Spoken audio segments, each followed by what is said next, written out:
মানুষ কর্ম করেন। আমি বারংবার বলি যে ফলের আশা করবেন না। তাও মানুষ কোথাও না কোথাও নিজের কর্মের বদলে কোনো না কোনো ফলের আশা অবশ্যই রাখেন। কখনো তিনি সফল হন, কখনো অসফল। সেই জন্যই আমি বলি যে ফলের আশা কখনো রাখবেন না, কারণ সাফল্য বা অসফলতা মনের মধ্যে রাখলে কখনো কোনো লাভ হয় না। যদি সাফল্য মনের মধ্যে রাখেন তাহলে অহংকার জন্ম নেবে। যদি অসফলতা মনের মধ্যে রাখেন তাহলে এক হীনমন্যতায় আপনি ভুগবেন, যা দিয়ে কোনো শুভকর্ম হবে না। সেই জন্য শুধুই কর্ম করে যান, কর্মেই মগ্ন থাকুন। আর আসুন আমার সাথে ভালোবেসে বলুন, রাধা রাধা। বন্ধু আর শত্রু প্রত্যেকের জীবনের একটা বড় অংশ এর উপরে নির্ভরশীল হয়ে থাকে। আপনার জীবনে সফলতা আর অসফলতাও এর উপরে নির্ভরশীল। কিন্তু এই বন্ধু এবং শত্রুদের খুঁজে পাওয়ার জন্য আপনাদের বাইরে যাওয়ার প্রয়োজন নেই, কারণ এরা স্বয়ং আপনার ভেতরেই আছে। আপনি যদি বিনম্র থাকেন, যদি আপনি নিরন্তর প্রয়াস করতে পারেন, তাহলে আপনার কোনো বন্ধুর প্রয়োজন নেই। যদি আপনার মধ্যে অহংকার থাকে, যদি প্রতি কথায় আপনার মধ্যে ক্রোধ উৎপন্ন হয়, তাহলে আপনার শত্রুর কোনো প্রয়োজনই নেই। নিজের অন্তরের এই বন্ধু ও শত্রুকে চিনুন, আর আমার সাথে ভালোবেসে বলুন, রাধা রাধা। প্রতীক্ষা, প্রয়াস, এই দুই জীবনের অভিন্ন অঙ্গ। দেখতে গেলে আমরা জীবনে কারোর না কারোর প্রতীক্ষা অবশ্যই করি। সে কোনো ব্যক্তি হোক বা সময় হোক বা কোনো ভাবনা, সবকিছুই হতে পারে। আর দেখতে গেলে সব সময় কেউ না কেউ কিছু প্রয়াসও করে চলেছে। যেমন সাফল্য আসার প্রতীক্ষা, বিফলতা যাতে না আসে তার জন্য প্রয়াস, সুখ আসার প্রতীক্ষা, দুঃখ যাতে না আসে তার জন্য প্রয়াস। এবার প্রতীক্ষা আর প্রয়াসের মধ্যে এক ঘনিষ্ঠ সম্পর্ক রয়েছে, আর তা হল যিনি প্রতীক্ষা করেন তিনি ঠিক তাই পান যা একজন প্রয়াস করা ব্যক্তি পেছনে ফেলে আসে। তাই প্রতীক্ষা নয়, প্রয়াস করুন। এই প্রয়াসের মধ্যেই সুখের চাবিকাঠি রয়েছে। রাধা রাধা। মানুষের স্বভাব হলো যে সে সবসময় নিজে বলতে চায়, কারুর কথা শুনতে চায় না। কিন্তু তার এই স্বভাব তাকে এক বিশাল বড় জ্ঞানের থেকে দূরে সরিয়ে রাখে, সামনের মানুষের ব্যক্তিত্বের জ্ঞানের থেকে দূরে। তাই যদি আপনি কাউকে চিনতে চান, কাউকে বুঝতে চান, তাকে থামাবেন না, শুধু বলতে দিন। কারণ একজন ব্যক্তির ব্যক্তিত্ব লুকিয়ে থাকে তার কথার মধ্যে, আর তার আসল পরিচয় লুকিয়ে থাকে তার শব্দের পেছনে। বলতে দিন, আস্তে আস্তে আপনি সব বুঝতে পারবেন। এটাই তফাৎ হলো একজন সাধারণ মানব আর একজন মহামানবের মধ্যে। এক যে কাউকে বলতে দেয় না, আর এক যে সবার কথা শুনে। তাহলে সিদ্ধান্ত আপনার, আপনি কি সাধারণ হতে চান না অসাধারণ, কারণ এই ভবিষ্যৎ আপনার। রাধা রাধা। ভাগ্য, কত সুন্দর শব্দ এই ভাগ্য, কিন্তু যতটা সুন্দর ঠিক ততটাই রহস্যময় এই শব্দ। কখন কি হবে কেউ জানে না। লোকে বলে যে ভাগ্যে যা লেখা আছে তার চেয়ে বেশি কিছুই পাওয়া যায় না, তার চেয়ে কমও কিছুই পাওয়া যায় না। নিয়তির যা রচনা তা কখনো মোছা যায় না। কিন্তু কেউ এইটা বোঝে না যে নিয়তি আপনার কর্মের দ্বারা বদলায়। যদি আপনি শুভ চিন্তা করেন, শুভ কর্ম করেন, তাহলে নিয়তি আপনার সাথে খারাপ কিছু হতেই দেবে না। কখনো আকাশে পাখিদের দেখুন, তারা কখনো ভাগ্যের উপর নির্ভরশীল হয় না। যতই ঝড় আসুক, যতই তীব্র হাওয়া দিক, ঘুরতে থাকে, এক একটা জিনিস জড়ো করে নিজের সৌভাগ্য, নিজের বাসা নিজেই তৈরি করে। নিজের সন্তানের জন্ম দেয়, তাকে লালন পালন করে, নিজেই তাকে উড়তে শেখায়, কখনোই ভাগ্যের উপরে নির্ভরশীল হয় না সে। এই বিষয়টা আমাদেরও শিখতে হবে। তাই মনে রাখবেন, আপনার ভাগ্য নিয়তির লিখন নয়। আপনার ভাগ্য তাই যেটা আপনি দিনের পর দিন আপনি নিজেই লেখেন। কিছু নিজে পরিশ্রম করে, কিছু নিজের ভাবনার জোরে। রাধা রাধা। এই সংসারে আলোর উৎস কি? সূর্য। এই সংসারে মিষ্টি জলের উৎস কি? নদী। এই সংসারে উচ্চতার প্রতীক কি হয়? হিমালয় পর্বত। আমরাও জীবনে এরকমই হতে চাই। সূর্যের মতো তেজস্বী হতে চাই, নদীর মতো পূজনীয় হতে চাই, হিমালয় পর্বতের মতো উচ্চতা লাভ করতে চাই। সব ঠিক আছে, কিন্তু তার জন্য আমরা কাজ কি করি? যদি এরকম আমরা হতে চাই, তাহলে সবার আগে সূর্যের মতো নিজেকে উজ্জ্বল করুন। সূর্যের সব থেকে বেশি আলো নিজের অন্তরে থাকে। নদীর মতো নিজের পথ নিজেই তৈরি করুন। পাথরের সাথে ধাক্কা খাওয়ার পরেও থেমে না যাওয়া শিখুন। হিমালয় পর্বতের মতো উচ্চতা লাভ করতে হলে সেটার মতো অটল থাকতে শিখুন। একটা কথা অবশ্যই মনে রাখবেন, নিজেকে জ্বালাবেন, তবেই সংসারকে আলোকিত করতে পারবেন। রাধা রাধা। ভাগ্য আর কর্ম, এই দুই এমন শব্দ যাকে ঘিরে সমগ্র সংসার। কেউ বলে আমার ভাগ্যে এটা ছিল না, যা পেলে আমার জীবন অন্যরকম হতো। কেউ বলে আমার গত জন্মের কর্ম নিশ্চয়ই এমন ছিল, যে কারণে এই জন্মে এরকম ভাগ্য পেয়েছি আমি। এই সব বাদ দিন আর একবার শান্ত চিত্তে ভাবুন। আপনি বুঝতে পারবেন যে ভাগ্য আর কর্ম এই দুই এই জন্মের।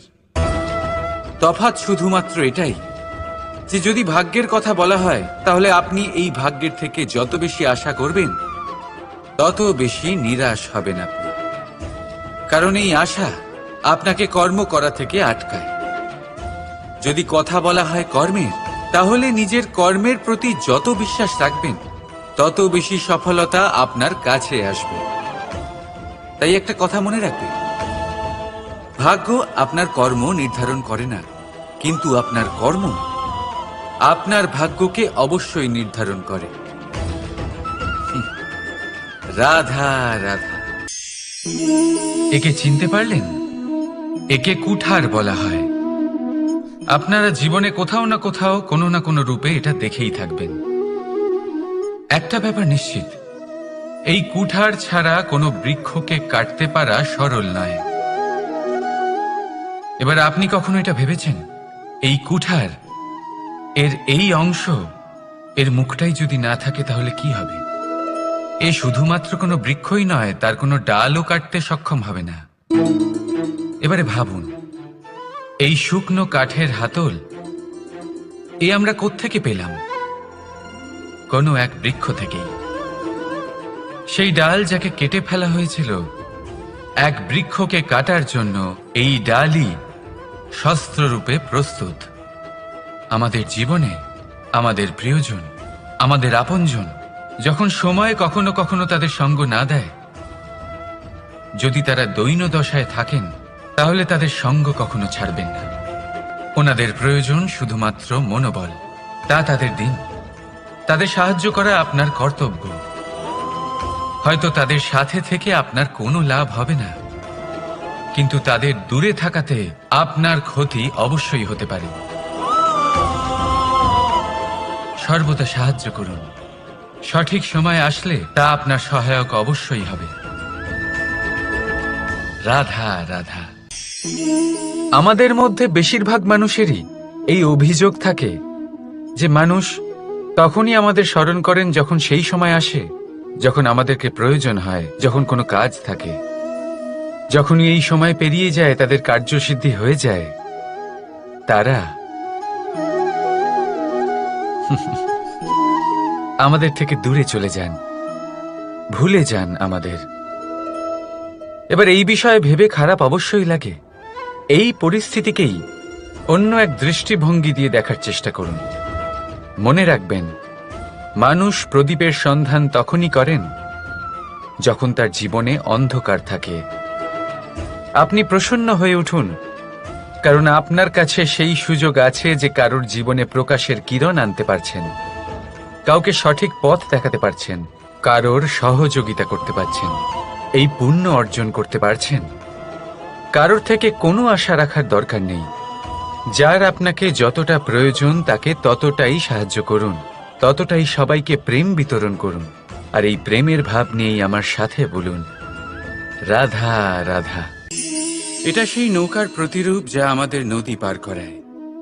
এবার বিষয়টা একটু ভেবে দেখুন। সেই বিশাল নৌকা যা আমাদের নদী পার করায়, সেটার নির্মাণ নদীতে নয়, ডাঙায় হয়। আর যদি আমরা এটাকে নদী অবধি পৌঁছতে চাই, তাহলে আমাদের দরকার পড়ে কোনো গরুর গাড়ির অথবা ঘোড়ার গাড়ির। তার সাহায্যে একে বহন করা হয়। এবার পথে যদি কোনো জলধারা আসে, কোনো নদী আসে, আর সেটাকে পার করতে হয়, তাহলে তখন সেই নৌকার ওপরে গাড়ি রাখা হয়, তারপর তাকে পার করা হয়। অর্থাৎ এই যাত্রা দুজনের সংযোগ ছাড়া সম্পূর্ণ হতেই পারবে না। সেই জন্যই এই প্রবাদ আছে, কখনো নৌকা তো কখনো গাড়ি। আমাদের সম্পর্কের মধ্যে অতি আবশ্যক, আমাদের সম্পর্কের মধ্যে অত্যন্ত গুরুত্বপূর্ণ হল সংযোগ। সবসময় একসাথে চলা, সংযোগ স্থাপন করা। সবসময় সুখী থাকবেন। রাধা রাধা। পুস্তক, পুস্তক থেকে আমরা কি না শিখতে পারি। জ্ঞান হোক, বিজ্ঞান হোক, ইতিহাস হোক, সব শিখতে পারি। কথায় আছে, একটা ভালো পুস্তক, একটা ভালো গ্রন্থ পাওয়া তা 100 ভালো বন্ধু পাওয়ার সমান। কিন্তু যদি একটা ভালো বন্ধু পাওয়া যায়, তাহলে তা গোটা গ্রন্থাগারের সমতুল্য। সে আপনাকে কর্মের বিষয়ে জ্ঞান দেয়, সাফল্যের রসায়ন শিক্ষা দেয়। সে আপনাকে ইতিহাসে অমর করে রাখবে। শুধু তাই নয়, সে আপনাকে শুধু পথই দেখাবে না, সেই পথে আপনার সাথে সঙ্গী হয়ে চলবে সে। সেই জন্য জীবনে যদি কোনো ভালো বন্ধুকে পাশে পান, তাহলে তাকে আপন করে রাখবেন, তাকে সামলে রাখবেন। জীবন সহজ হয়ে যাবে। রাধা রাধা। বর্ষা ঋতু শুরু হলেই পাখিদের মধ্যে চাঞ্চল্য বেড়ে যায়। আর সেটা হবে নাই বা কেন? বাসা ভেঙে যায়, বৃক্ষ ভেঙে পড়ে। প্রত্যেক পাখি তার থাকার জন্য একটা নতুন জায়গার, একটা ছায়ার, একটা ছাদের খোঁজে থাকে। শুধু একটা পাখি এসব কিছুই করে না। না তো তার এসব সমস্যা নিয়ে কোনো চিন্তা থাকে, না কোনো দরকার পড়ে। আর সেই পাখি হলো বাজ। সেই সব সমস্ত ছোটখাটো সমস্যার থেকে অনেক দূরে ওপরে উড়ে বেড়ায়, মেঘের থেকেও অনেক উঁচুতে।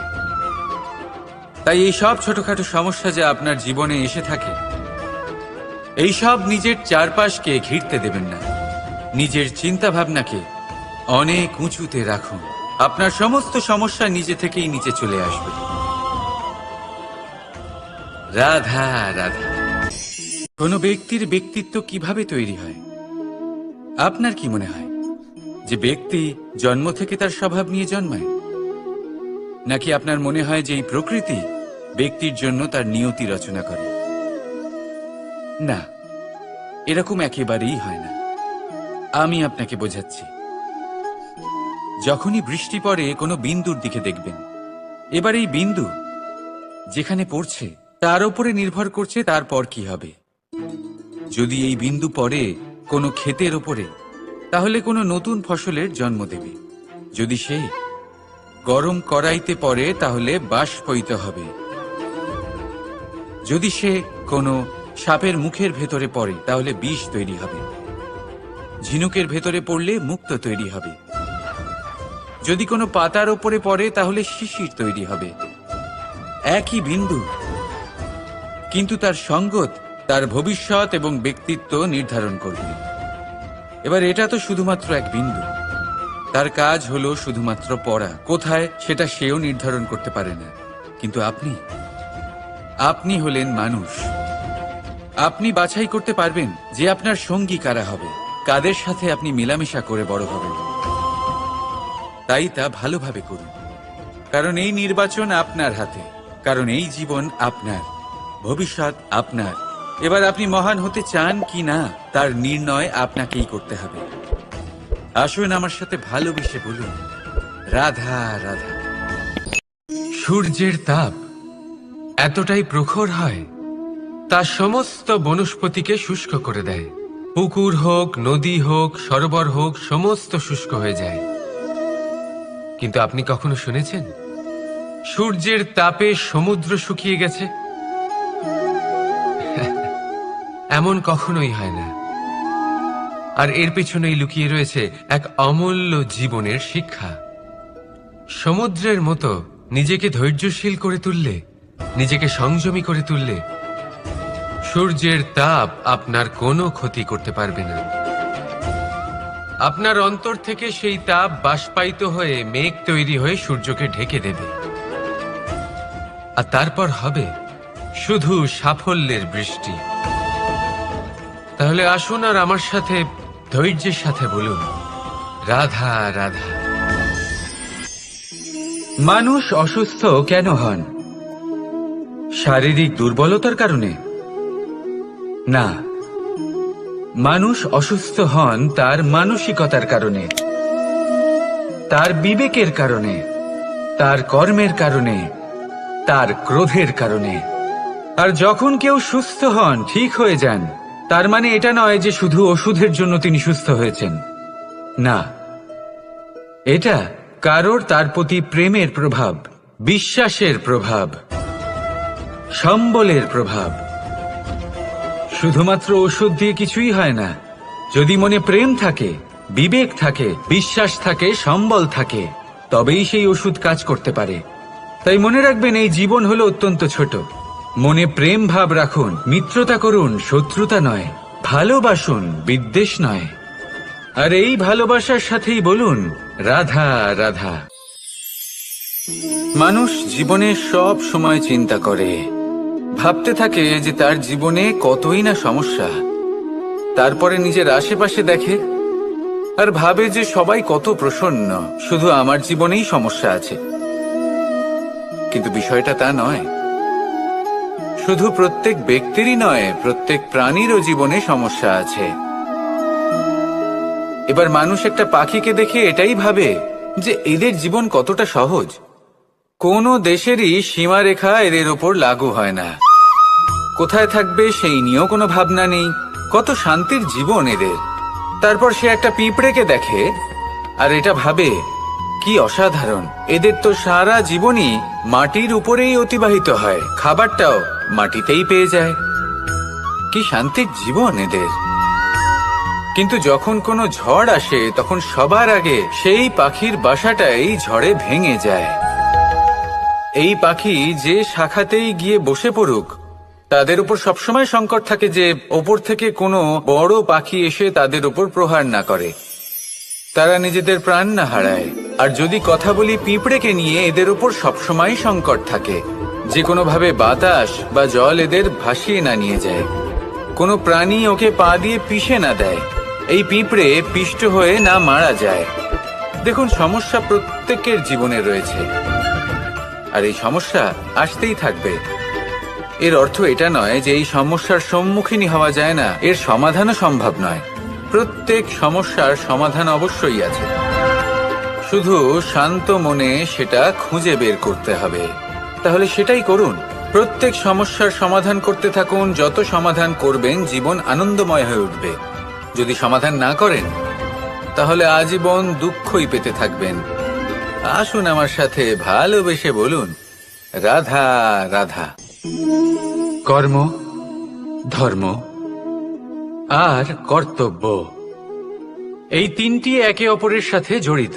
আর অনেক সময় এই তিনটি পালন করতে করতে আমাদের সেই ব্যক্তির সামনে গিয়ে দাঁড়াতে হয়, তার বিরুদ্ধেই যেতে হয়, যাকে আমরা সব থেকে বেশি ভালোবাসি। কিন্তু সেইখানে এই যুদ্ধ কোনো ব্যক্তিগত যুদ্ধ থাকে না। এ হলো কর্ম, ধর্ম আর কর্তব্যের যুদ্ধ। এটা সরল নয়, অত্যন্ত কঠিন হয় তার সম্মুখীন হওয়া যাকে আমরা সব থেকে বেশি সম্মান করি। কিন্তু আমাদের তো আমাদের ধর্মের পথে চলতেই হবে, কারণ আমরা কর্মবদ্ধ, কর্তব্যবদ্ধ, আর এটাই করা উচিত। শুধু এটুকু মনে রাখবেন, যদি আপনার উদ্দেশ্য শুভ হয়, আপনার ভাবনা শুভ হয়, আপনি যদি কর্ম, ধর্ম আর কর্তব্যের পথে অগ্রসর হন, তাহলে এই প্রক্রিয়াতে যদি আপনাকে আপনার আরাধ্যেরও সামনে দাঁড়াতে হয়, তাহলেও আপনার কোনো ক্ষতি হবে না। তাহলে আসুন আর আমার সাথে ভালোবেসে বলুন, রাধা রাধা। সাথী। সাথী এই শব্দটির ব্যাখ্যা কে কিভাবে করে? মিত্র, সখা, বন্ধু। কিন্তু অর্থ একটাই, তিনি যিনি আপনার সঙ্গী হন আর তিনি যার সাথী আপনি হন। এবার সব থেকে বড় প্রশ্ন হলো এটাই যে তিনি কে হতে পারেন যাকে আপনি আপনার সাথী বলে মেনে নিতে পারেন, নিজের সখা, নিজের মিত্র, নিজের বন্ধু মেনে নিতে পারেন। আপনার সাথী হলেন তিনি যিনি দুঃখের সময় আপনার পাশে থাকবেন, আপনার হাত ধরে থাকবেন। আপনার সাথী হলেন তিনি যার হাত আপনি নিজের সুখের দিনে ধরে থাকবেন। সেই সাথীরই হাত ধরুন যিনি দুঃখে সবসময় আপনাকে সাহায্য করার জন্য তৎপর হয়ে থাকেন, আপনার পাশে থাকেন, আর যাকে সুখের দিনে আপনি আপনার সাথে রাখতে পারেন। আর যখন আপনার সাথে আপনার এই সাথী থাকবে, তখন আপনি এটা বুঝবেন যে যখন জীবনে দুঃখ আসে, তখন এই দুঃখ কমে যায়, সবার মধ্যে ভাগ হয়ে যায়। আর যদি তখন সুখ আসে, তাহলে সেটা সবার উপস্থিতিতে আরো বেড়ে যায়। এটাই হলো প্রেম, এটাই হলো ভালোবাসা, এটাই হলো সঙ্গ, যেমন সম্পর্ক আমার আর রাধার মাঝে।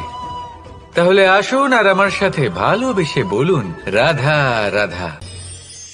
মানুষ এক অত্যন্ত বিচিত্র প্রাণী। পরিকল্পনা করে, ষড়যন্ত্র করে, প্রচেষ্টা করে, কাউকে পরাজিত করার চেষ্টাও করে। সাপকে একটা দড়ি মনে করে হাতে চেপে ধরার চেষ্টা করে, কিন্তু একটা কথা বুঝতেই পারে না, সময়ের এই সাপ, এটা হাতে চেপে ধরাই যায় না। আর আপনি যা করবেন তা আবার ফিরে আসবে আপনারই সামনে। দেখুন, এতে কিছুই যায় আসে না যে আপনি কুম্ভকারের পুত্র নাকি কৃষ্ণের পুত্র। যদি আপনি অনুচিত কর্ম করেন, তাহলে আপনার সাথেও অনুচিতই হবে। অশুভ কর্ম করলে আপনার সাথেও অশুভই হবে। কুরু বংশ অত্যন্ত মহান বংশ ছিল। এই কুরু বংশ কি হলো তার সাথে? একটা গোটা বংশ বয়ে গেল, কারণ ওনাদের উদ্দেশ্য অশুভ ছিল। অন্যদিকে 5 জন বনবাসী পাণ্ডব মহাভারত বিজয়ী হলেন, কারণ তাদের উদ্দেশ্য শুভ ছিল। তাই মনে রাখবেন, শুভ অগ্নি প্রজ্বলিত করবেন, শুভ তাপ সঞ্চার হবে। অশুভ অগ্নি প্রজ্বলিত করবেন, নরকেই জ্বলতে হবে। তাহলে আসুন আর আমার সাথে ভালোবেসে বলুন, রাধা রাধা। জীবনে এমন কিছু কাজ রয়েছে যা আপনাকে একাই করতে হয়, আর এমন কিছু কাজ রয়েছে যা আপনাকে একসাথে মিলে করতে হয়, একজোট হয়ে, সঙ্গবদ্ধ হয়ে। এবার সঙ্গবদ্ধ বলতে কি বোঝাতে চাইছি? আমি তাদের কথা বলছি না যারা বাস্তবিকভাবে একে অপরের সাথে কাজ করেন। আমি তাদের কথা বলছি যারা একে অপরের থেকে দূরে থেকেও একে অপরকে বিশ্বাস করেন। আমি আগেও বলেছিলাম, সমস্ত বিশ্বের আশা বিশ্বাসেই বসবাস করে, তাই না? তাই যেখানে সমস্ত বিশ্ব আছে, সমস্ত সংসার আছে, সেইখানেই বিশ্বাস রয়েছে। তাই আপনার আশেপাশে এমন দল সঙ্গবদ্ধ করুন যাদের আপনার উপর বিশ্বাস আছে আর যাদেরকে আপনি বিশ্বাস করতে পারেন। তাহলে আসুন আর আমার সাথে ভালোবেসে বলুন, রাধা রাধা। আমরা যে মানুষকে চাই, যাকে আমরা ভালোবাসি, তাকে একটা উপহার অবশ্যই দিতে চাই। এমন এক উপহার যা ওনার ভালো লাগবে, যা শ্রেষ্ঠ হবে, অতি প্রিয় হবে, বহুমূল্য হবে, বা বলতে পারেন মূল্যবান হবে। তাই আমরা কি করি? আমরা বাজারে যাই, তার জন্য স্বর্ণ, আভূষণ, হিরে, মুক্ত এইসব নিয়ে আসি। কিন্তু এটাই কি সর্বশ্রেষ্ঠ উপহার? কখনোই না। সর্বশ্রেষ্ঠ উপহার হলো স্বাধীনতা, তাকে নিজের মনের মতো বাঁচার স্বাধীনতা। যদি আপনি কাউকে স্বাধীনতা না দিতে পারেন, তাহলে সে কোথাও না কোথাও বন্দী হয়ে যায়, তার বিকাশ কোথাও না কোথাও আটকে যায়। কিন্তু যদি আপনি কাউকে স্বাধীনতা দিতে পারেন, তাহলে আপনি দেখবেন ও সমস্ত সংসারকে, এই জীবনকে নিজের দৃষ্টিভঙ্গি দিয়ে দেখবে, বুঝবে যে কোনটা হলো উচিত আর কোনটা হলো অনুচিত। আর এটাই হলো সর্বশ্রেষ্ঠ। আর এবার যদি কাউকে স্বাধীনতার মাধ্যমে এত বড় একটা শক্তি দিতে পারেন, তাহলে আপনি আমাকে বলুন, এর থেকে বড় উপহার আর কি হতে পারে? আসুন আর আমার সাথে ভালোবেসে বলুন, রাধা রাধা। পিতা আর পুত্রের সম্পর্ক অত্যন্ত মধুর হয়ে থাকে। পিতা স্বপ্ন দেখেন, তাকে পূর্ণ করার সকল সম্ভাব্য চেষ্টা করেন, কিন্তু তাও অনেক সময় ওনার স্বপ্ন অপূর্ণ থেকে যায়। তখন পিতা ভাবেন যে স্বপ্ন উনি পূর্ণ করতে পারেননি, ওনার সন্তান তা অবশ্যই পূরণ করবে। যে স্থানে উনি কখনো পৌঁছতে পারেননি, সেই স্থানে ওনার পুত্র অবশ্যই পৌঁছবে। পিতা নিজের সন্তানের ভবিষ্যৎ নিয়ে সেই স্বপ্ন দেখেন, আর যখন সেই সন্তান সামনে এগোতে থাকে, তখন তার দুঃখ হয় না, বরং গর্ব হয়। ওনার ভালো লাগে এটা দেখে যে ওনার সন্তান অনেক উন্নতি করছে। কিন্তু যখন সন্তান নিজের অভিভাবকের শক্তি দেখে, তার যশ দেখে হিংসা করতে থাকে, সমস্যা সেইখানেই শুরু হয়। সেই জন্য সকল সন্তানকে এটা মনে রাখতে হবে, দেখুন, পুত্র হবার সুবাদে, এক সন্তান হবার সুবাদে, এটা হলো আপনার অধিকার যে আপনি আপনার পিতার থেকে বেশি উন্নতি করবেন।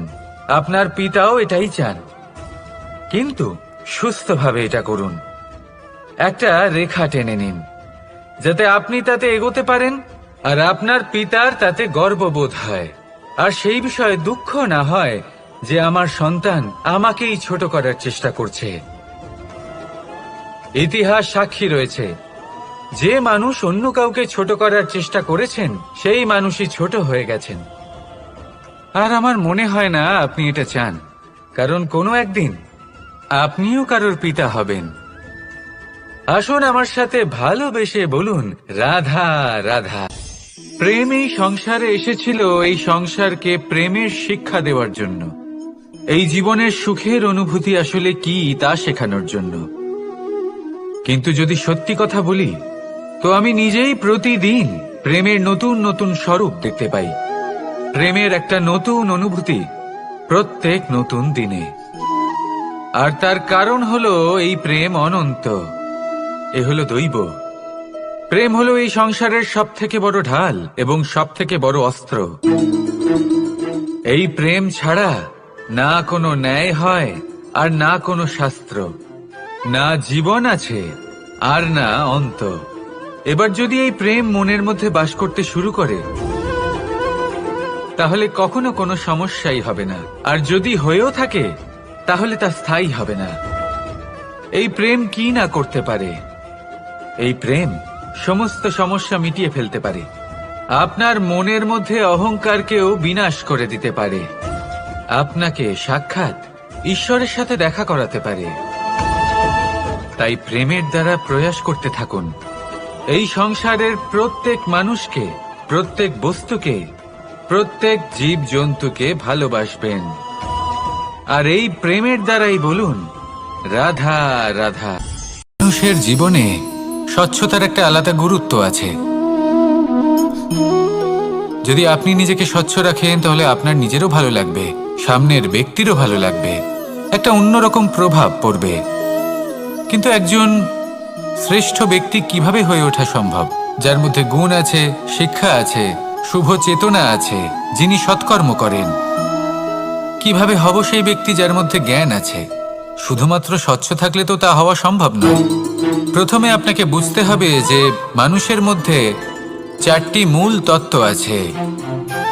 প্রথম হলো তার শরীর, যার দ্বারা উনি যে কোনো কর্ম করে থাকেন। দ্বিতীয় তত্ত্ব হলো তার মন, যার দ্বারা কোনো কর্ম করার জন্য সে নিজেকে প্রেরণা দিতে থাকে।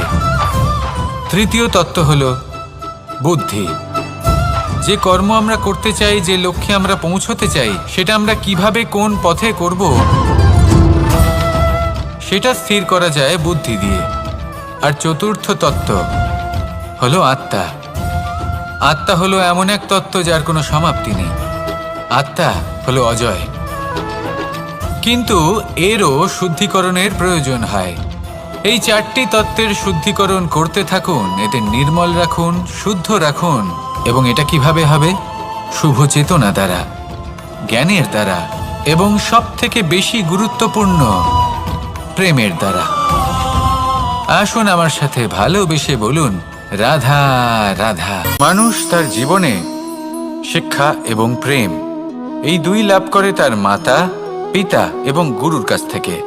কিন্তু মানুষ সবথেকে বেশি ভালোবাসে নিজের মাতাকে, কারণ মাতা খুব নির্মল চিত্তে ভালোবাসে, শান্ত মনে আমাদের অন্তরে শক্তির সঞ্চার করে থাকেন, আমাদের উৎসাহ দেন, বলশালী করে তোলেন।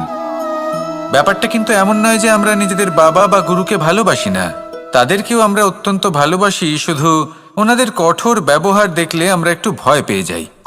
এবার ওনাদের এই কঠোর ব্যবহার আমাদের ভালো না লাগলেও অত্যন্ত আবশ্যক, কারণ মাতার থেকে আমরা যে শক্তি লাভ করি তা যেন নিয়ন্ত্রণ হারিয়ে বিধ্বংসী না হয়ে ওঠে, আমরা যেন কোনো কুপথে না চলে যাই, আমরা কখনো যেন দোষ না করে ফেলি। শুধু সেই জন্য পিতা এবং গুরু একটু কঠোর হয়ে ওঠেন, এবং ওনাদের এই কঠোর আচরণ ভবিষ্যতে গিয়ে আমরা অবশ্যই বুঝতে পারি। জীবনে কিছু বছর আমরা এগিয়ে যাই আর তারপর আমরা বুঝতে পারি যে বাবা এবং গুরু আমাদের যথেষ্ট ভালোবাসতেন, কিন্তু ওনাদের ভালোবাসার বহিঃপ্রকাশ আলাদা। প্রয়োজনীয় হলো এটা দেখার, এটা বোঝার যে শুরু থেকে আমাদের প্রতি ওনাদের আচরণ কেমন ছিল। ওনাদের কঠোর হওয়ার পেছনে ওনাদের ভালোবাসাটা বোঝার চেষ্টা করুন, ওনাদের চিন্তাটা বোঝার চেষ্টা করুন, ওনাদের পথপ্রদর্শনের আড়ালে আপনার ভবিষ্যতের জন্য যে পরিকল্পনা ওনারা করেছেন সেটা বোঝার চেষ্টা করুন। তখন আপনারা বুঝতে পারবেন ওনাদের ভালোবাসাকে। আপনার মনের মধ্যে আপনা থেকেই ওনাদের প্রতি সম্মান জেগে উঠবে। নিজের পিতা এবং নিজের গুরু এই দুজনের প্রতি কৃতজ্ঞতা প্রকাশ করুন আর আমার সাথে ভালোবেসে বলুন, রাধা রাধা। জীবন কিসের উপর নির্ভরশীল? ধনের ওপর, বৈভবের ওপর, নিঃশ্বাসের ওপর? না, এই জীবন নির্ভরশীল বিশ্বাসের ওপর। বিশ্বাস নিজের ওপর, বিশ্বাস আমাদের আপনজনের ওপর। কিন্তু যখন এই বিশ্বাস ভেঙে যায় তখন মানুষের মনও ভেঙে যায়, আর তারপর সে অন্য কিছু করতেই পারে না। তখন কি করা যেতে পারে? 3টে কাজ আছে যা আপনি করতে পারেন। প্রথম, ভালোবাসা।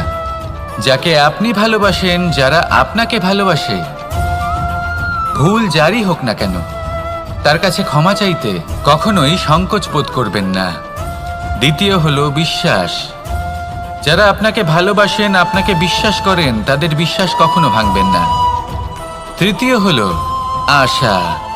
যারা আপনাকে ভালোবাসেন, আপনাকে বিশ্বাস করেন, তাদের আশা আপনার সাথে জড়িত, তাদের থেকে কখনো কিচ্ছু লুকোবেন না।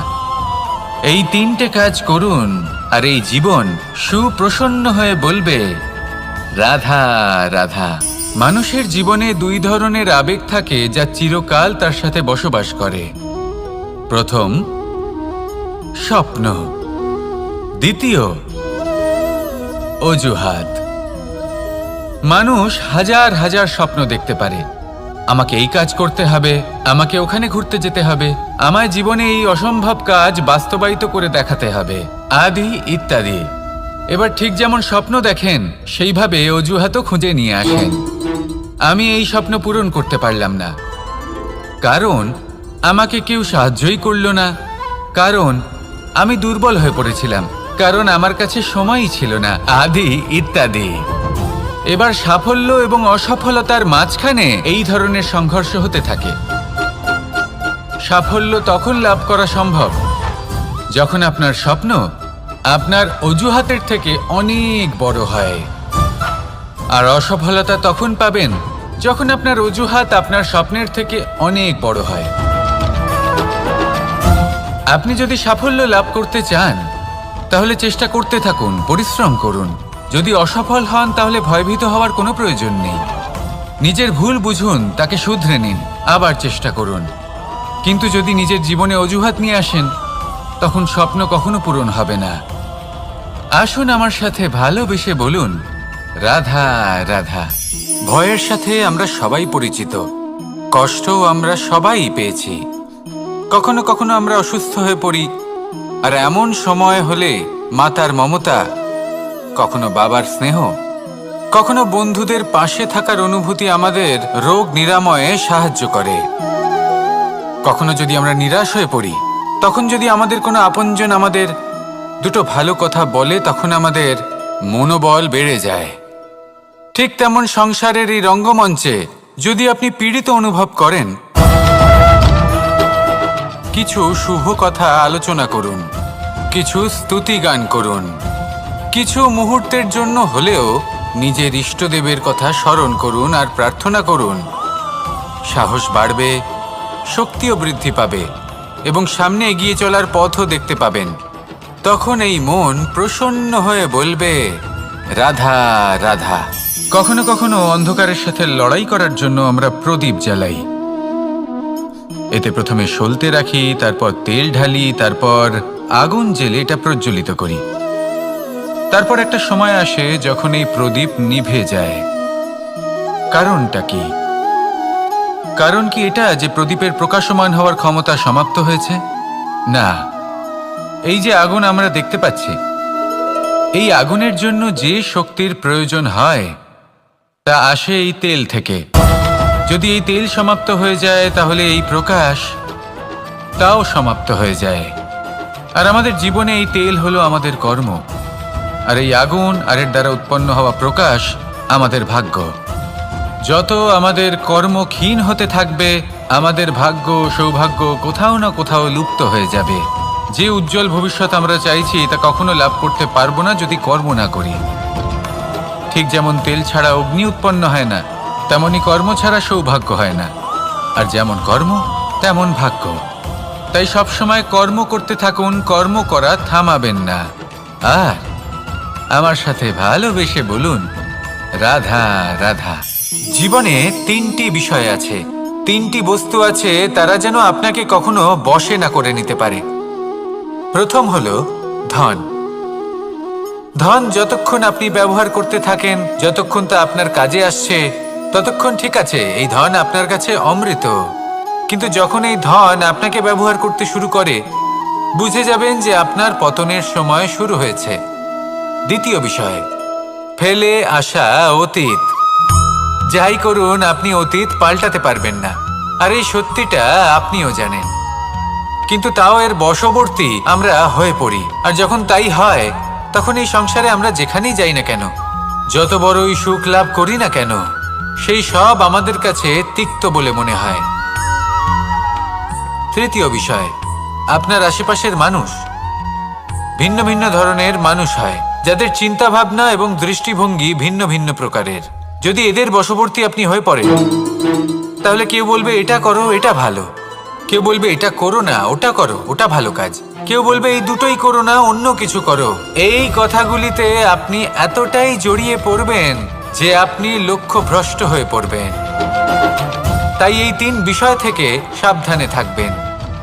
যদি কোনো কিছু বশ করতে হয়, তাহলে আপনাকে বশ করতে হবে আপনার আজকে, নিজের বর্তমানকে। এটা খুব প্রয়োজনীয়। এটা ভাববেন যে এই সময়ের সদ্ব্যবহার আমি কিভাবে করব, সময়কে শাসন কিভাবে করব, ওই কর্ম কিভাবে করব যাতে ভবিষ্যতে কখনো আমার আফসোস না হয়, বরং এই সংসার আমাকে নিয়ে গর্ব করবে, সেই কর্ম করুন। আর যখন আপনি এটা শিখে নেবেন, তখন আপনি নিজেই নিজেকে প্রকৃত অর্থে ভাগ্যশালী করে তুলবেন। আসুন আমার সাথে ভালোবেসে বলুন, রাধা রাধা।